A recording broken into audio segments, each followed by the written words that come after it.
1. Introduction. Acne is one of the most common skin conditions worldwide, affecting nearly 85% of people at some point in their lives.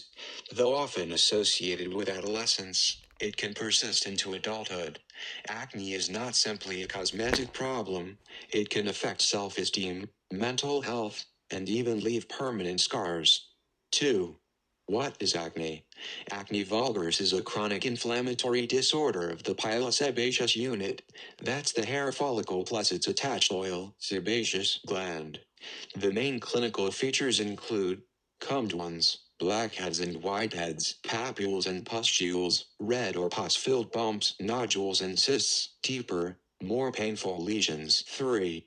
Pathophysiology. Why it happens. Acne develops due to four main processes working together: increased sebum production triggered by androgens, male-type hormones present in both sexes. Oily skin provides the perfect environment for acne. Abnormal keratinization. Skin cells lining the follicle don't shed normally. They clump together, plugging the pore. Bacterial overgrowth. The main bacteria is Cutibacterium acnes, formerly Propionibacterium acnes. It thrives in clogged, oily follicles. Inflammation. The immune system reacts to bacteria and blocked pores, creating redness, swelling, and pain. 4. Risk factors. Age. Most common in teens, but can appear at any age. Hormones, puberty, menstrual cycles, pregnancy, or hormonal disorders like PCOS. Genetics. Family history strongly influences acne severity.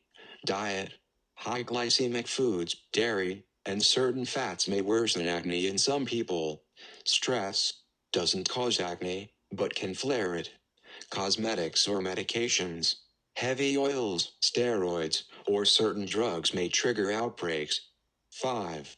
Classification. Types of acne. Mild, mostly Comedones, few papules, pustules. Moderate, more widespread papules and pustules. Severe, nodules, cysts, risk of scarring. 6.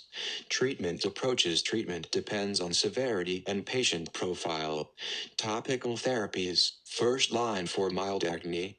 Benzoyl peroxide kills bacteria, reduces inflammation. Retinoids, adapalene, tretinoin, unclog pores, normalize shedding. Topical antibiotics. Clindamycin, erythromycin, often combined with benzoyl peroxide. Salicylic acid, a beta-hydroxy acid, BHA, that penetrates into pores, exfoliates inside the follicle, helps unclog blackheads, whiteheads, and reduces inflammation. Systemic therapies. For moderate to severe acne.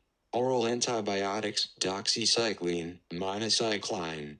Hormonal therapies. Oral contraceptives, spironolactone in women. Isotretinoin, Accutane, highly effective but with significant monitoring. Other approaches. Chemical peels, laser light therapy.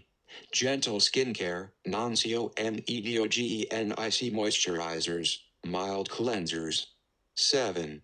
Psychosocial impact. Acne can affect self-esteem, social interactions, and mental health.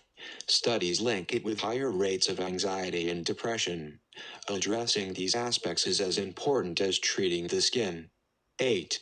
Prevention and myths. Washing too much doesn't cure acne. Overwashing can irritate skin.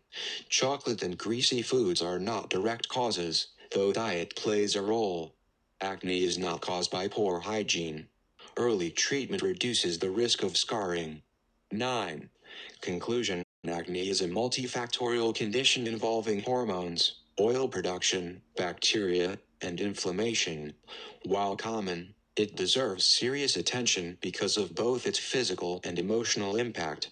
Modern medicine offers many effective therapies, but management often requires patience, consistency, and sometimes a combination of treatments.